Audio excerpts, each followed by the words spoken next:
फाशीची शिक्षा नका देऊ किंवा सजा देऊ नका, हे तरी समोरचा तो कोण काय तुम्ही दसते काय म्हणतात ते तरी काही वेळेस त्या प्रकरणामध्ये आपल्या परभणीच्या सूर्यवंशीच्या प्रकरणामध्ये तरी तो म्हणलेला आहे किंवा त्या सूर्यवंशीच्या कुटुंबानी याला समजून घ्यावा, माघार घ्यावा. म्हणजे सूर्यवंशीच्या कुटुंबानी माघार घ्यावा आणि तुझ्या कुटुंबानी का माघार नाही घ्यावा? मग तू जर शहाणा एवढा हुशार आहे, तू कायदे पंडित आहे आणि कायदाच तुझ्या हातात आहे, तर तू तुझ्या कुटुंबाला माघार घ्यायला बाकीचे कुटुंब मागे घेते ना. सामान्य आहे तुझ्यापेक्षा, तर तू फार तज्ञ माणूस आहेस.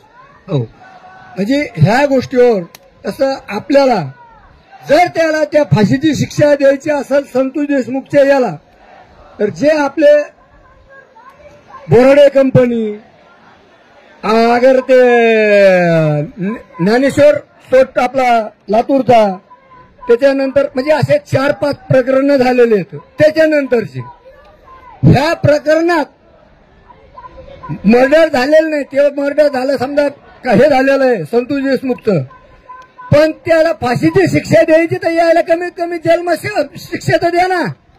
कायदा सारखा आहे ना सगळ्याला. मग हे गृहमंत्र्यांनी, मुख्यमंत्र्यांनी, अगर सगळ्या मंत्रिमंडळाने विचार करून सगळ्या समाजाला सारखा न्याय द्यावा, एवढीच माझी विनंती आहे सरकारला. जर सरकारच जर तुझ्या भाव करीत असेल आणि सरकारच जर टार्गेट करीत असेल, तर शेवट याच्यावर काहीतरी द्या. म्हणजे असं काही नसतं की बा वेळ आलेली निघून जात असती, एक दिवस आमच्या टाईम आला, एक दिवस तुमच्या पण येणारच, असं काही समजू नका. 4 दिवस तुमचे निघून गेल्याच्या नंतर टाईम प्रत्येकावर असतो. दुपारचा सूर्य खाल्ला काढा वरला काढ जातो हे नक्की असतं, पण सगळ्या समाजाला सरकारनी, मुख्यमंत्र्यांनी सारखा न्याय द्यावा. माझी एवढीच कळकळीची फडणवीस साहेबाला, अजितदादा, आपले शिंदे साहेब याला सगळ्याला माझी एवढीच विनंती आहे. कारण ते जे मागते तेच आम्ही मागतो, आम्ही वेगळं मागणार नाही. मागणी सुरुवात कोणी केलेली आहे, त्यांनी केलेली, आपण नाही केलेली.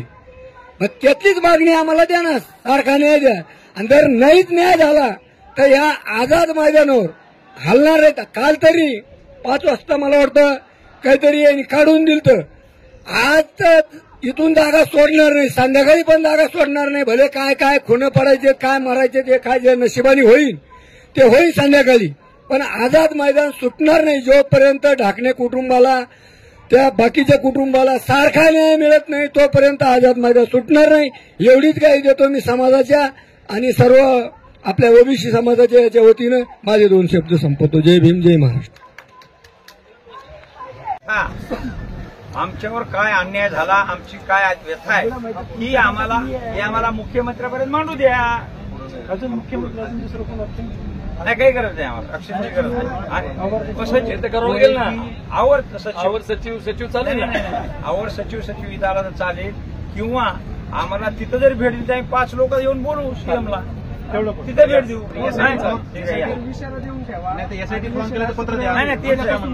सांगितलं नाहीतर 5 वाजता ऐका, समजा आज बसले लोक, उद्या सुट्टी असो, परवा सुट्टी असो, तरी लोक इथंच बसणार, इथंच मारणार. काय व्हायचे ते होत राहील. त्याप्रमाणे तुम्ही करा. भेट आली कोणाची गृह खात्याची जर भेट आली, तुम्ही तुम्हाला कळू. यस, पाठपुरावा करा अशी आमची विनंती आहे. करतो मग त्यांना हे बी कळवा, त्यांना हे सांगा की बाबा हे लोक आझाद मैदानाच्या बाहेर जाणार नाही. ऐका, एक मिनिट. खऱ्यात सर्वात मुख्यमंत्री हो, वनमंत्रीला भेटून आला, आम्ही सगळं केलं. नाही, गृहमंत्र्याशी आम्हाला चर्चा करायची आहे या मुद्द्यावर. गृहमंत्र्याचा समजा जो कुणी सचिव कुणी काय असेल त्यांनी पाठवलं आम्हाला.